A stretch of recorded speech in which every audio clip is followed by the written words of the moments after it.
ada satu lagi bahwa apa yang saya pakai ini sama seperti yang dipakai Romo Jupiter. Ini sebagai informasi saja bahwa di Tuban itu ada beberapa pakem udeng. Ini namanya udeng tutup masin yang sering dipakai oleh pasukan khususnya Tuban di era lama. Ini namanya udeng soreng. Tapi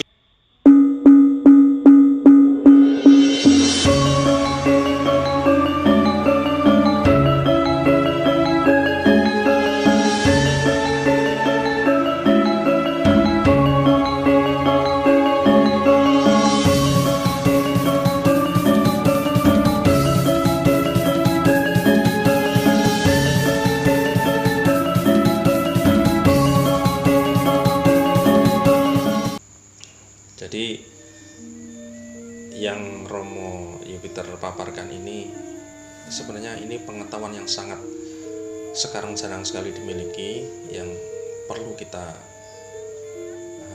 jadikan sebuah tambahan pengetahuan. Monggo dilanjut Romo, gimana yang di antara pamor tambal itu ada juga informasi gini Romo, bahwa pamor tambal itu memang kalau empu itu membuat sebuah pamor itu kan doa yang diwujudkan dalam sebuah guratan pamor. Nah, tambal itu menguatkan doa itu, karena pamor tambal itu kan bahwa bila keris itu sudah jadi terus ditambal dengan material yang baru berupa pamor lagi. Kurang lebihnya begitu Romo ya. Iya, tentu kita tahu bahwasanya leluhur kita itu secara karya itu sangat adiluhung. Iya. Makanya untuk ini kan sebuah senjata. Awal kan senjata, namun dalam perkembangannya era ke era, ya, pada saat peradaban di Jawa, khususnya Nusantara atau umumnya di Nusantara dan khususnya itu di Jawa, itu kan secara pada relief-relief candi-candi tua itu kan sudah ada, jadi sangat panjang. Kemudian di era perkembangannya, katakan di era Majapahit, itu kan sudah banyak menggunakan pamor, apalagi Majapahit akhir juga sudah banyak pamor. Dan artinya ini sebuah perpaduan material dari 4 unsur. Ada tanah itu digali menjadi sebuah besi. Besi dimurnikan, ada baja, ditambah pemurnian yang lain menjadi baja untuk sebagai akten atau selorok bajanya tajam, untuk tajamnya ini. Kalau yang ini kan saton antara bahan pamor dan besi. Oh begitu Romo ya. Dibedakan. Pada saat material itu tak lupa lain juga perlu adanya pembakaran atau api kan. Kemudian api dalam membakar sebuah logam tidak akan bisa ke titik panas yang tinggi menjadi titik hampir leleh. Kan tidak bisa kalau tidak ditiup angin. Oh pakai ubah betul Romo ya? Iya, itu pasti, karena api itu sebuah bentuk, kalau diciptakan yang namanya api dipakai korek kan nyala, baru nyala. Ketika nyala kan panas. Nah, panas itu energinya, kalau apinya kan menyala.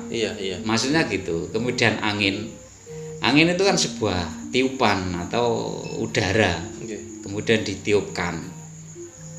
Untuk mencapai derajat sampai titik pijar itu paling tidak kan perlu angin, ditiup lah.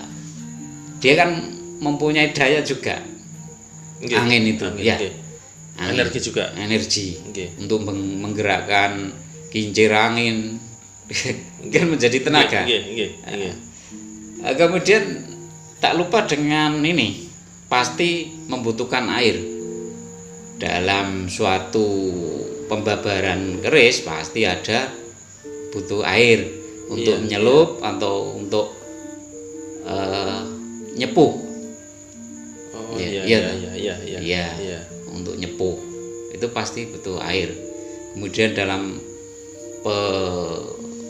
persiapan pembabaran suatu karya leluhur ini perlu adanya suatu persiapan yang matang.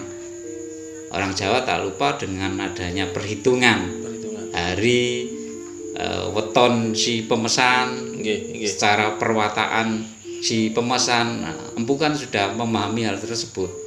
Jadi ilmu tempat lipat, ilmu tentang membaca karakter si pemesan. Kemudian secara spiritual tentu orang Jawa dulu tetap puasa.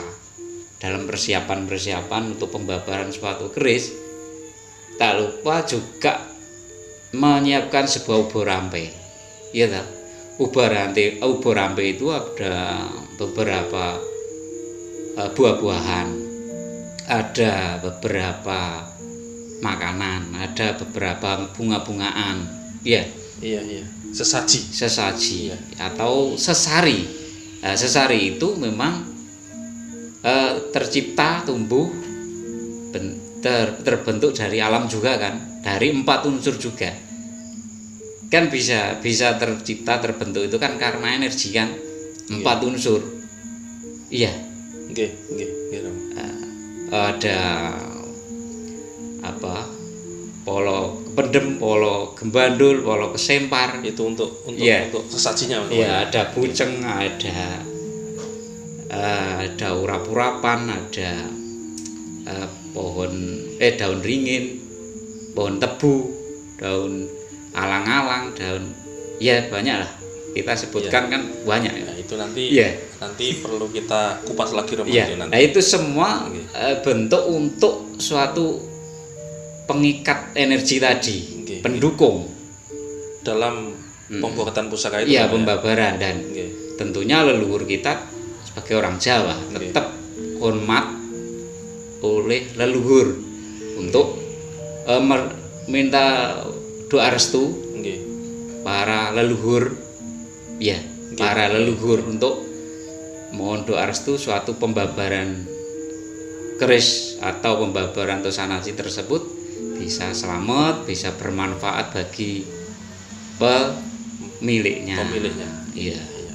Sebagai informasi ini dulur-dulur, bahwa di paguyuban kita, paguyuban yang Romo Jupiter naungi itu sudah punya pesalen. Pesalen itu bukan pesalen, jangan dulu. Mengarah ke sana tapi Romo. Ya, seperti Pande lah.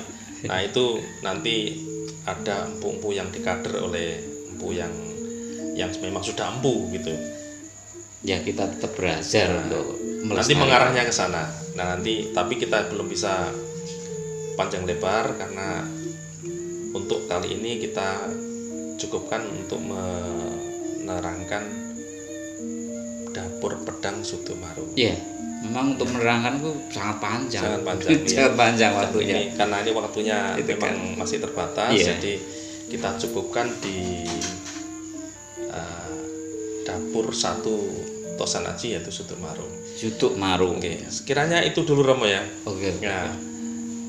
Oh ya, ini ada satu lagi bahwa apa yang saya pakai ini sama seperti yang dipakai Romo Jupiter.